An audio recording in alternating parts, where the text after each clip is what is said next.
today I was writing an email to somebody that took, I don't know, it took forever because I was getting so detailed with this ridiculous question about, does the thing work better like this far from the wall, this high off the ground, the ceiling height's this high, room this.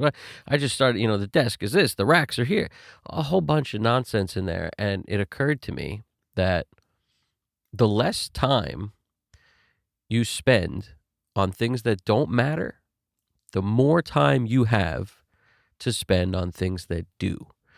Now, when we think about artistic people, it's very hard to determine what matters and what doesn't for someone like me most of the time.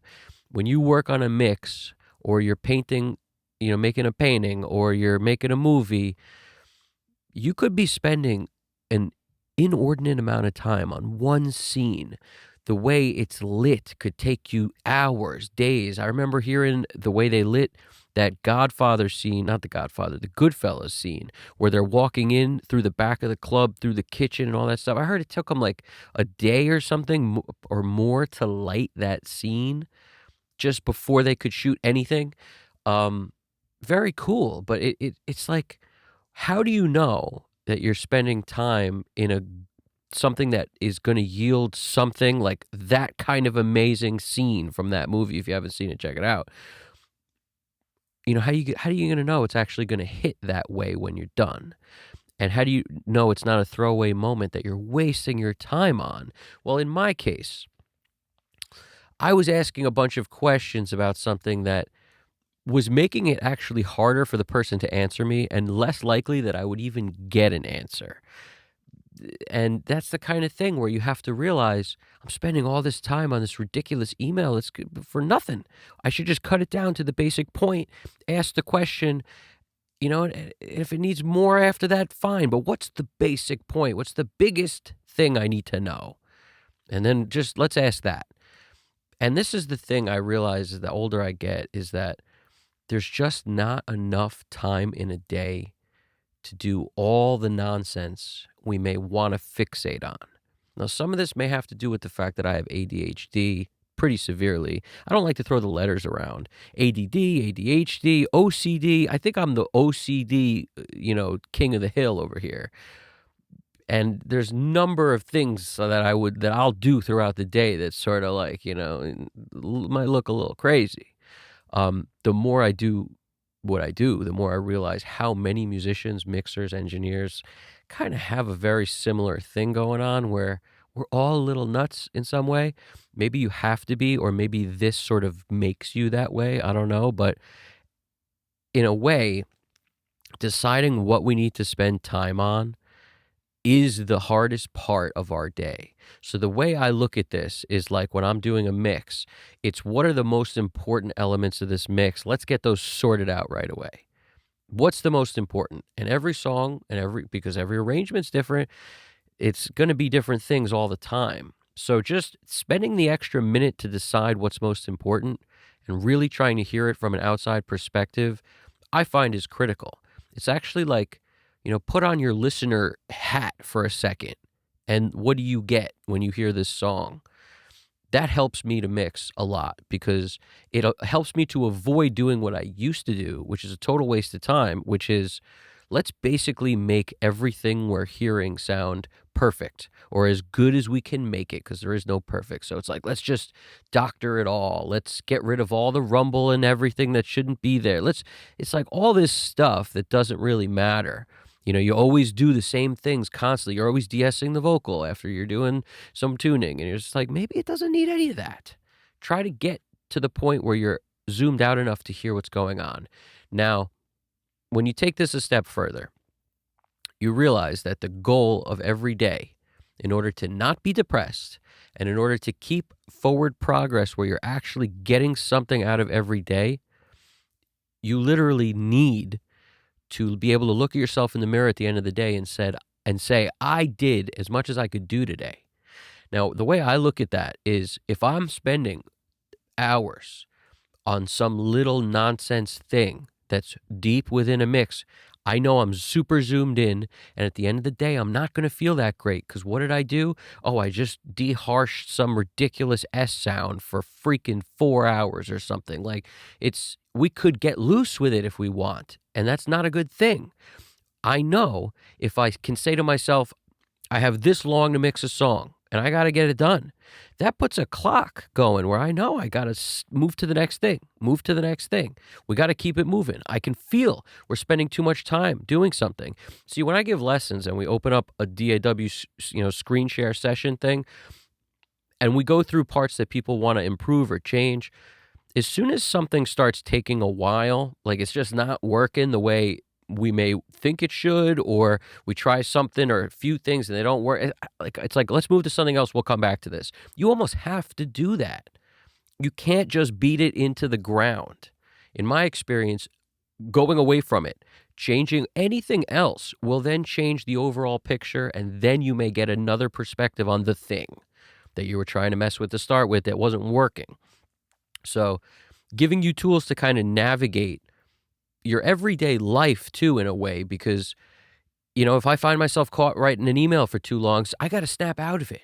If I find myself getting too hung up in this is why I hate buying things, because I get hung up making sure it's the right thing to buy for days and weeks and months sometimes. And then it's just, what happens? It's a waste. We're way too much time spent. You're better off buying and making a mistake. You're better off, to a certain degree. Do research, yes, but put a cap on it is my point. Don't let your OCD crazy side run away with you, which we have, a lot of us. Not all of us, but a lot of us. If you don't, I feel, that's awesome for you. It's not me. I wish that was me. Another thing, do things to benefit your physical health, because it will mentally make you stronger and more attuned to what you should be doing also. Today was day 1 on my starting up gym excursion all over again kind of thing. Now, I was going hard there. Then as soon as I actually started doing YouTube videos on the daily, in addition to everything else I was doing, I fell off. And it's like now I'm I look at myself in the videos and I'm like, man, what happened? So this is day 1. I may give you updates everyone, like day 2, day 3. You do the same. Maybe we can kind of get on this page where you hear me say day 2. You might want to be on day 2 yourself. So spend some time working the physical, however you like to. Maybe it's not in the gym. Maybe it's working. Maybe it's playing basketball, playing tennis, golf, taking steps. I know people who are just walking around enough with enough steps. This is an accomplishment. So just do whatever you can do to make it where today is better than yesterday, where you look at yourself in the mirror and you can be happy about you. Without that, you can't possibly have a good day. And that means tomorrow's going to be, you're thinking about you didn't have a good day yesterday. It compounds on itself. So many people don't realize that, the concept of like a cheat day, a lot of people love this concept, cheat days. I never really got it. I never really did, because for me, as soon as I stop for a day, I might as well stop for a week. Oh, that day felt so good. Let's go 2 days. Let's go 3 days. Like, I'm really an all or nothing person. For what it's worth, I'm either doing it or I'm not doing it.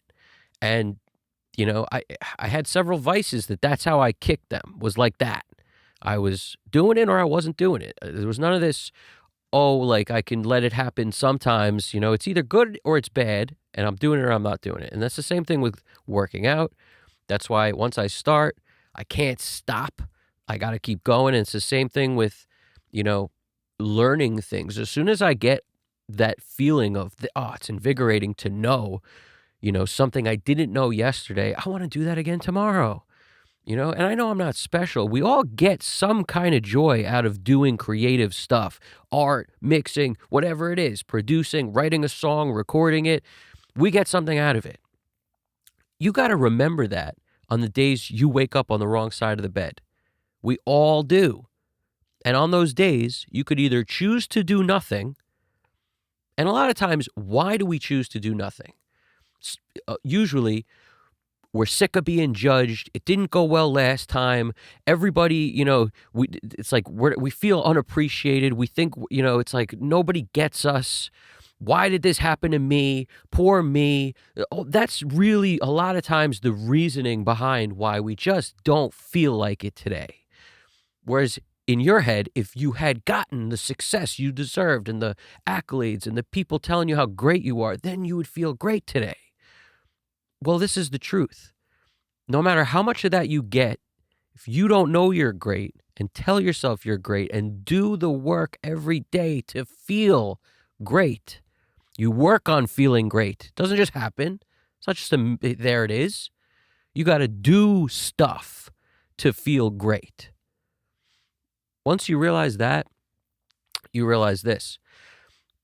It's a scary thing to put yourself out there, take a risk, get done, put yourself on the line. It's also critical to getting anywhere. And once you do it, you could be scared after you did it, or you could be scared on the couch before you did it and never do it. Pick one. You're going to be scared either way, so you might as well put yourself on the line. The fear never goes away. It might tame itself a little bit, get a little less obnoxious where it's buzzing in your ear so loud, it might calm itself down, but it doesn't leave. So consider that. You might as well put yourself out there since it ain't never going away and no one's ever unanimously as a whole 100% going to love your stuff. Ever. So don't even try. You can't possibly know what they're going to like. People will always like it. Some of them aren't going to like it. Who cares? Do you like it? Is it a true representation of you? Or are you changing what you're doing so that somebody might like it? Because as soon as you're doing that, you're doing the wrong thing. And that's why it's so important to have some pride in yourself and what you did today. Did you do as much as you could? Did you work as hard as you could? Did you work out? Did you drain yourself both physically and mentally? Because if you did, now you got something to be happy about. And if you didn't, it compounds and it's harder the next day. So you might as well start today. And like I said, be either afraid after you did it, you did something that you was hard for you to do and that you're scared of doing. You either did it and now you're afraid about the results, or you're just afraid of what's going to happen and you're sitting on the couch and you're not doing it. Pick one. And I hope you choose the right one. It's Friday. Go enjoy yourself. And if it ain't Friday by the time you hear this, enjoy yourself anyway. All right, we got one. So live it, enjoy yourself, love who you are. Learn to do that by doing stuff. That's the only way you break this depression that a lot of us go through who are creative, or you break that cycle of nonsense you're in the middle of where you can't get nothing done or you're feeling unwanted. Do something. That's all you got to do. Something. Put yourself out there. Take the risks. Nothing good comes without risks. Every great artist was afraid, took risks. All of them. Take more risks. Don't be afraid to fail. You guys got this. Evan Jaffe, Custom Cut Studios. Leave a comment. I appreciate it. You got this. Take it easy.